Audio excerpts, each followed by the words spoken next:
इकबाल अपने फ़नी एतबार से जो शायर था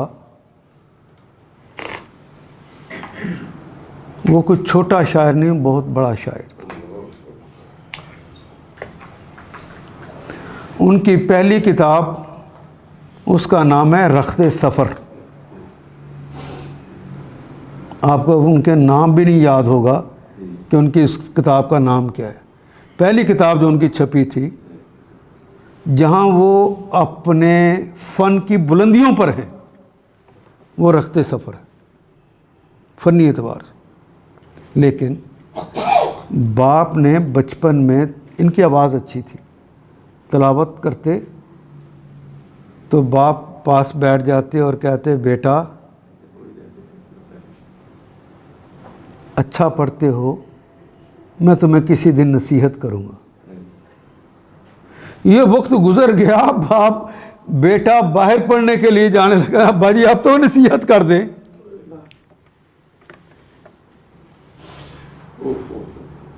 तो उस दिन अल्लाह के नूर से देखने वाले उस नूर ने अपने बेटे को कहा कि बेटा यूं कुरान पढ़ा करो कि आज तुम पे नाज़िल हो रहा है। अब उसकी कैफियत बदल गई। अब बाले जबरील का वो शायर बन गया, वो ज़रब कलीम का शायर बन गया, अरमान हिजाज़ का वो शायर बन गया, बांगे दरा का वो शायर बन गया। वो शायर दफन हो गया, कौमी और मिल्ली बन गया। फिर उसको यह मुकाम मिला कि वो कहे कि या अल्लाह, अगर